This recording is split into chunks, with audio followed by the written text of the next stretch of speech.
আসসালামু আলাইকুম বিসমিল্লাহির রহমানির রহিম। যারা যারা বলে ইসলামের স্তম্ভ পাঁচটি তারা মিথ্যাবাদী। কোথায় পাওয়া গেল ইসলামের স্তম্ভ পাঁচটি? কোথায় পাওয়া গেল ইসলামের স্তম্ভ পাঁচটি?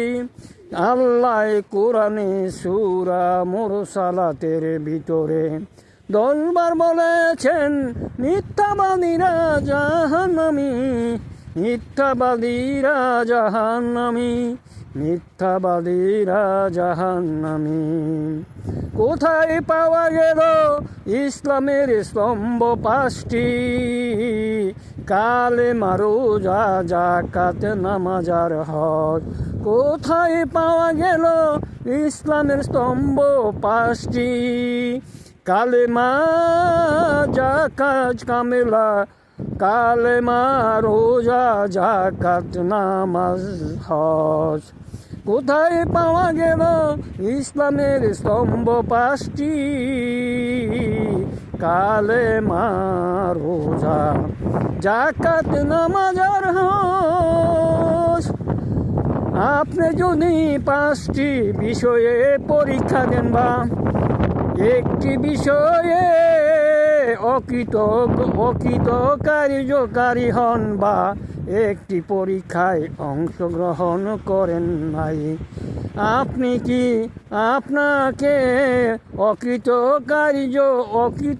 অকৃতকার্যকারী বলা হবে? অকৃতকার্যকারী বলা হবে। পৃথিবীতে নাম মুসলমান কতজন আছে? কতজন হজ যাইতে পারে? তাহলে যারা যারা হজে যায় তারা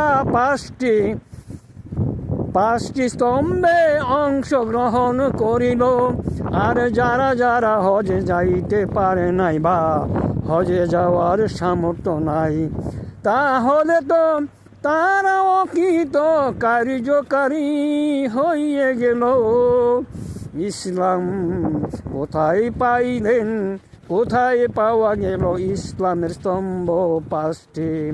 কালেমা, রোজা, যাকাত, নামাজ আর হজ। আপনি একটি বিষয়ে অকৃতকার্যকারী হলে আপনাকে অকৃতকার্যকারী বলা হবে। যারা যারা তাহলে এই পাশের অর্থে যারা যারা হজ করতে পারে নাই, তাহলে তারা তো ইসলাম থেকে বাদ পড়ে গেল। কালেমা বলতে কি বুঝায়? কালেমা বলতে আসমানি কিতাবকে বোঝানো হয়েছে। কালেমা বলতে আসমানি কিতাবকে বলা হইয়াছে। তাহলে মুসলমানদের মধ্যে কতজন আসমানি কিতাবগুলি পড়িয়া বুঝতে পারে আর পালন করে? তাহলে তো তারাও তো বাদ পড়ে গেল ইসলাম থেকে। যারা যারা বলে ইসলামের স্তম্ভ পাঁচটি, তারা মিথ্যাবাদী। আল্লাহ কোরআনে সূরা মুরসালাতে 10 বার বলেন মিথ্যাবাদীরা জাহান্নামী, মিথ্যাবাদীরা জাহান্নামী। যারা যারা বলে ইসলামের স্তম্ভ পাঁচটি, তারা জাহান্নামে যাবে। আর যারা যারা বলে ইসলামের স্তম্ভ, যারা যারা শিক্ষা দেয় ইসলামের স্তম্ভ পাঁচটি, প্রচার করে ইসলামের স্তম্ভ পাঁচটি, তাকে জাহান্নামের চেলা বানাইয়া ওই চেলাতে আগুন জ্বালাইয়া সেই আগুন দিয়া জাহান্নামে উদ্বোধন করা হবে। আমি অনুরোধ করছি, যারা যারা ধর্ম প্রচার করেন বা ধর্মীয় বক্তৃতা করেন, ধর্মীয় ওয়াজ করেন, আপনারা প্রথমে রাসূলকে স্বপ্নে দেখেন, তারপর রাসূলকে জিজ্ঞাসা করেন, সব সমস্যা সমাধান করে দিবে। আমি 33 বৎসর সাধনা করিয়া মুহাম্মদ আহমদকে স্বপ্নে দেখিয়াছি। স্বপ্নে আমাকে বলে দিয়েছেন 6236টি আয়াত। যারা যারা কোরআনের এই আয়াতের সংখ্যার কম বেশি বলবে, প্রচার করবে, শিক্ষা দিবে, তারা আল্লাহর সকল সৃষ্টি থেকে অভিশাপ পাবে। তারা আল্লাহর সকল সৃষ্টি থেকে অভিশাপ পাবে। আপনি যদি অভিশাপ পান তাহলে আপনার নামাজ রোজা হজ যাকাত কোথায় যাবে? আপনি যদি অভিশাপ পান আপনার নামাজ রোজা হজ যাকাত কোথায় যাবে?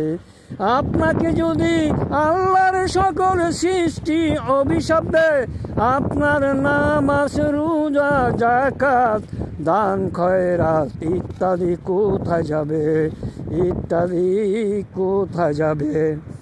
যারা যারা রাসূলের অনুমতি না নিয়া বা রাসূলের অনুমতি না নিয়া বা ধর্মের প্রতিষ্ঠাতার অনুমতি না নিয়া বা যিনি আল্লাহকে পেয়েছেন তার অনুমতি ছাড়া অথবা আল্লাহর অনুমতি ছাড়া যারা যারা ধর্মীয় বক্তৃতা করে তাদেরকে জাহান্নামের চেলা বানাইয়া ওই চেলাতে আগুন জ্বালাইয়া ওই আগুন দিয়া জাহান্নাম উদ্বোধন করা হবে। জাহান্নাম উদ্বোধন করা হবে। যিনি ধর্মীয় বক্তৃতা করেন বা ধর্মীয় শিক্ষা দেন, প্রার্থনার ইমামতি করেন, প্রথমেই বলতে হবে তার ধর্মীয় উস্তাদের নাম, ধর্মীয় শিক্ষকের নাম। নতুবা জাহান্নামের চেলা বানাইয়া ওই চেলাতে আগুন জ্বালাইয়া ওই আগুন দিয়া জাহান্নামে উদ্বোধন করা হবে। আল্লাহ কোরআনে বলেন, অনুমতি ছাড়া কিছুই গ্রহণীয় হবে না। অনুমতি ছাড়া কিছুই গ্রহণীয় হবে না। অনুমতি ছাড়া কোনো কিছুই গ্রহণীয় হবে না। অনুমতি ছাড়া কিছুই গ্রহণ হবে না। আমি প্রশ্ন রাখছি, আমির হামজা সাহেব আর মিজানুর রহমান সাহেব, তারা কি মুসলমান নাকি? তারা কি মুসলমান নাকি? তারা কি মুসলমান নাকি? হাফেজ সুন্দরতম আল্লাহ, হাফেজ সুন্দরতম আল্লাহ, হাফেজ সুন্দরতম আল্লাহ, হাফেজ সুন্দরতম আল্লাহ, হাফেজ সুন্দরতম আল্লাহ।